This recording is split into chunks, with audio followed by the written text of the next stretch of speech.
Il y a un truc que je raconte rapide avant de te laisser la parole, Yazid, parce que vraiment, j'ai dit à quel point j'étais immunisé, mais pas, parce qu'en fait, quand même, je regardais à la télé depuis mon Nantes très blanc de l'Ouest. J'étais en milieu punk, un milieu très blanc, voilà. Après, ou alors d'extrême gauche, très blanche à l'époque. Bon, donc voilà. Alors après, ce qui m'a un peu sauvé, c'est que j'avais fait du foot dans un quartier populaire où quand même là, j'avais quand même fréquenté pas mal d'Arabes, de Portugais et tout ça. Donc ça m'a pas mal aidé. Mais quand même, je me souviens très bien que j'ai fait, quand j'ai eu connaissance de mes premières classes, toi t'arrives, t'es jeune prof, muté à Dreux, quoi. Bon, après, avant j'étais à Angers, mais je laisse. Le vrai poste de titulaire, c'était Dreux. Qu'est-ce que tu fais quand tu hérites de tes classes? Bon, emploi du temps, hein, je vais faire ça, tu es inquiet, oh merde, putain, j'ai pas mon vendredi après-midi, etc.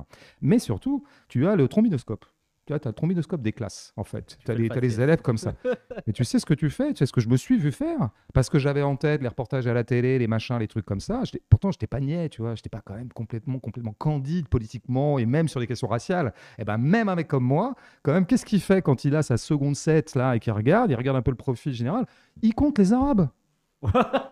Mais je vous le dis, Ouais. je vous le dis. Et Ouais. si moi je l'ai fait, je ne suis pas un mec d'une pureté morale absolue, mais quand même, Ouais.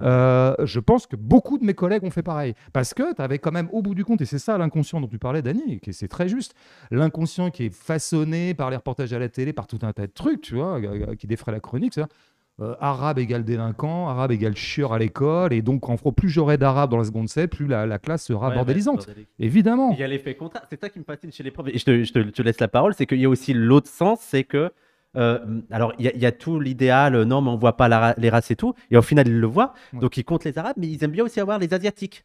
Et Ouais. moi, j'ai vu des profs dire, ah, il y a pas mal d'Asiatiques. Ça va être une classe calme. Ils vont être sages et tout. Donc, il y a vraiment un Ouais. profilage racial qui est fait. Et Dreux était intéressant. Il y avait des gens, des racisés des quartiers. Il y avait une population blanche de centre-ville. Et puis il y avait les ruraux autour de Dreux, parce que c'est quand même au milieu de la campagne, Dreux. Et c'était très frappant, mais vraiment, c'était incroyablement spectaculaire. Les élèves de lycée professionnel, c'était les Arabes. Ah Seconde oui. pro, machin, arabe.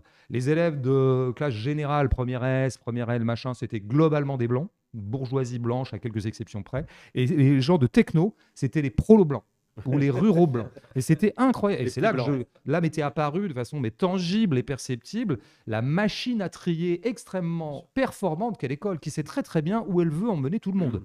Quand vous passez, moi j'ai un lycée pro pas loin de chez moi, rue de la Roquette, quand je passe dedans, il n'y a que des noirs. Donc les mecs, ils sont pas cons.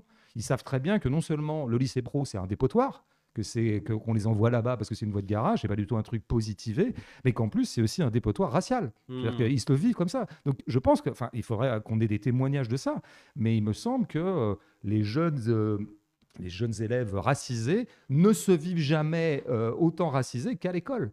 Et dans le même temps, le discours des profs, c'est précisément de leur demander mais arrêtez de penser en noir, de penser en Mm. arabe, arrêtez de me parler de l'Algérie, arrêtez de me parler du Mali, faites pas de drapeaux, ne peignez pas des drapeaux du Sénégal en art plastique. Bah, sauf qu'en fait, l'école n'arrête pas De leur de rappeler. les vraiment de rendre absolument tangible.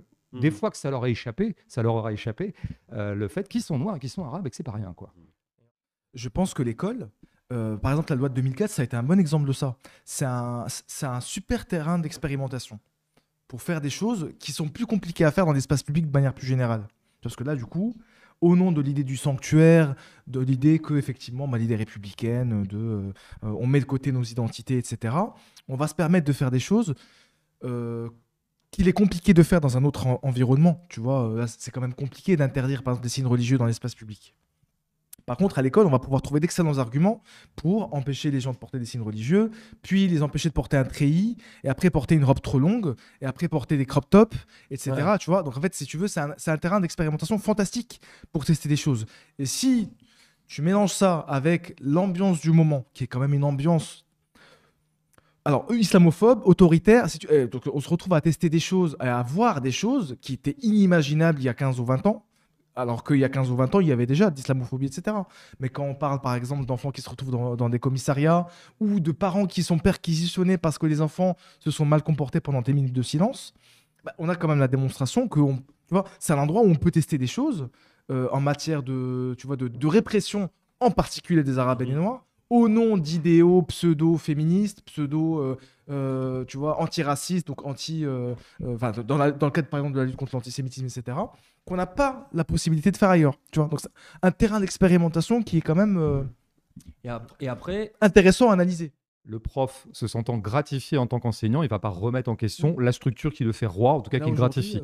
Maintenant, comme il le gratifie beaucoup moins, d'ailleurs le métier d'enseignant est beaucoup moins valorisé dans la société, dans l'ordre symbolique des choses, alors là peut émerger une espèce de conscience critique de l'enseignant sur l'institution qui le nourrit, mais qui le nourrit mal et qui ne le gratifie pas. Sauf qu'on est au stade intermédiaire, parce que pour l'instant, à l'image de certaines corporations qui se sont beaucoup agitées récemment, qui se sont beaucoup battues récemment, je vais dire, eh bien, ils ne se portent pas, évidemment, sur les bonnes cibles.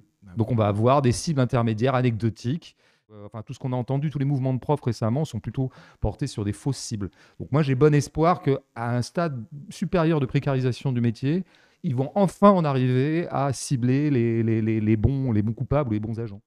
Est-ce que tu n'as pas peur que ça fasse l'effet inverse et que pour eux, la solution, et on le voit actuellement, ça vienne sur un demande, ce qu'essaye de faire Attal, un demande de plus d'autorité? Oui, c'est ça. Mais là, c'est ce que j'appelle le stade intermédiaire.